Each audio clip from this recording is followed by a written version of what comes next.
Once upon a time there was an old miller who had 3 sons. When the miller died, he left his sons a mill, a donkey, and a cat. The eldest got the mill, the middle got the donkey, and the youngest had to take the cat. The older brothers laughed at him, but the cat promised that he would make his younger brother rich if he gave him a pair of boots and a bag. The owner was surprised, but fulfilled the cat's request.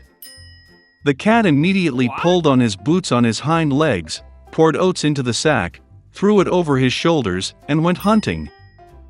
In the forest, he opened the bag, threw it on the ground, and hid himself in the thickets. He didn't have to wait long. A curious hare galloped to the sack and climbed into it to feast on oats. And the cat was just waiting for that. He jumped out of the thicket, tightened the sack, lifted it on his shoulders, and went to the royal castle. The king of that country was a great lover of good food. The cat bowed deeply to him, handed the hare, and said that it was a gift from his master, the Marquis de Carabas. The king was pleasantly surprised by this surprise. The cat bowed like a real nobleman and hit the road. Goodbye. The next day he went hunting with the sack again. This time he managed to catch 2 fat partridges. The king was delighted to see another pleasant gift. For several weeks in a row, the cat continued to wear partridges and hares to the king. But he did not say anything about this to his hungry and emaciated owner. Once the cat saw a princess in the palace. She was very beautiful. The cat realized that she would be a wonderful wife for his master. And so the king wanted to finally meet the Marquis. The cat replied that they could find him tomorrow for a walk where the mills were. And he himself ran at full speed to the mill. Seeing the owner, the cat said that tomorrow he will need to swim in the river, and then his life will change. The next morning, as soon as he got into the water, the cat grabbed his clothes and hid them in the bushes. At that moment the royal carriage appeared on the road. The cat jumped out onto the road and shouted at the top of his lungs, "Save me! Help! The Marquis de Carabas is drowning!" Hearing this, the king ordered to pull the Marquis out of the water. The miller's son got very frightened when 2 guards began to drag him out of the river where he was basking in warm water. The king ordered to bring him his silk attire. The miller's son initially refused, but he liked the gold-embroidered clothes so much that he gladly put on the royal outfit. The king invited him to the carriage, where the beautiful princess was sitting. The miller's son was dumbfounded, but without further ado got into the carriage. A minute later, the carriage rolled on through the fields and meadows that belonged to the giant cannibal who lived in a huge castle. The cat wasted no time, and what was the spirit rushed ahead of the carriage towards the meadow, where the reapers were working in the sweat of their brow. He asked them to say that these fields belonged to the Marquis de Carabas, otherwise the evil cannibal will eat them. Before the astonished reapers could reply, the king's carriage pulled up. And when the king asked whose meadows they were, they answered in a friendly chorus that these fields belonged to the Marquis de Carabas. Meanwhile, the cat went straight to the man-eater's castle. With feline dexterity, he jumped over the stone wall and made his way into the castle. The cannibal was sitting at a large table laden with various dishes. Seeing the Puss in Boots, he was greatly surprised at such impudence. The cat began to tease the giant and said that he could not turn into a lion. Before the cat had time to utter these words, the cannibal turned into a huge lion with a shaggy mane. The cat's soul went into his boots from fear, but he overcame it and said that the cannibal could never turn into a mouse. The terrible lion disappeared, and a small mouse appeared in its place. And that was all the cat needed. In the blink of an eye he caught up with the mouse, caught it, and ate it. At this very time, the royal carriage drove into the castle courtyard. Opening the carriage doors, the cat bowed politely and said that he was glad to see everyone in the castle of the Marquis de Carabas. It is difficult to say who was more numb from amazement at these words, the king or the miller's son, who already did not understand anything at all. The cat took the guests to the table. At the end of the dinner, the king, having eaten to the fullest, said that the marquis was indeed a very worthy man, therefore he would gladly give his daughter to wife. The princess was happy, young, handsome, and besides, she really liked the rich marquis.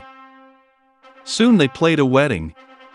So the miller's son married a princess and became a prince. All of them lived happily ever after, especially the cat, who proudly paced the palace in high boots. In the deepest part of the sea stood the palace of the Sea King.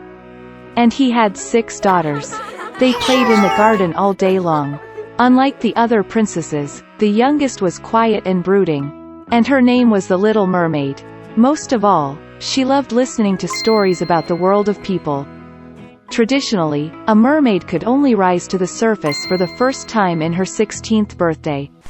And now it's time to see the land and the youngest princess. She surfaced close to the ship, singing and music coming from the deck. This was the first time the princess saw the ship. In the cabin of the ship, the Little Mermaid noticed a handsome prince.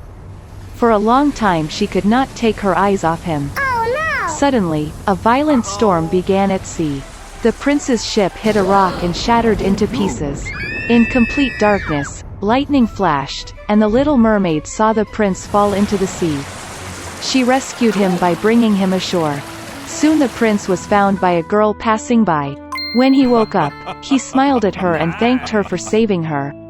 The Little Mermaid became sad that the prince did not even know about her existence. She dived into the water and swam away. From her father's stories about people, the Little Mermaid knew that they considered the fishtail of mermaids to be ugly. Therefore, in order to please a person, one had to acquire 2 legs. The next day, the Little Mermaid went to the Sea Witch.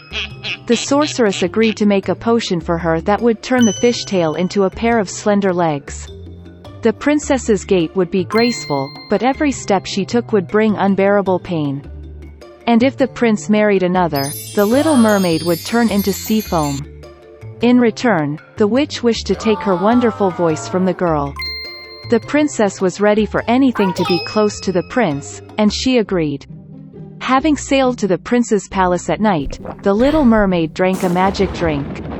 A sharp pain shot through her and she passed out. Waking up in the afternoon, the girl saw the prince in front of her, and lowering her eyes, found 2 legs instead of a fishtail. The prince tried to find out who she was and how she got here, but the Little Mermaid could not speak. Despite her airy gait and beautiful dancing, she felt terrible pain in her legs. The prince became more and more attached to the Little Mermaid, but still treated her like a cute little child. It never entered his head to make her his wife. Once the prince admitted that his heart is occupied by the one who saved him long ago on the shore, and they are going to get married. The Little Mermaid was very upset, but could not tell him the truth. When it was time for the wedding, the prince invited the Little Mermaid to go with the newlyweds on a honeymoon trip. A luxurious honeymoon tent is spread out on the deck of the ship. The Little Mermaid had one last evening left to be with the one for whom she left her home, gave her wonderful voice and endured endless torment every day. But he didn't even notice them. When silence fell on the ship, the Little Mermaid sat on the deck and waited for the first rays of the sun. Suddenly, near the ship, she noticed her sisters. They tearfully asked the witch to help save the princess from death. The sorceress gave them a sharp knife, with which the Little Mermaid was to pierce the heart of the prince. A drop of his blood would turn her legs into a tail, and she could return to the sea. The Little Mermaid looked into the tent, and saw there a sleeping couple in love. She did not find the strength to take the prince's life, and threw the dagger into the sea. With grief, the Little Mermaid threw herself into the water. But the kindness of the princess melted the heart of the wicked witch. The sorceress cancelled her spell, and the Little Mermaid again had a fishtail instead of human legs.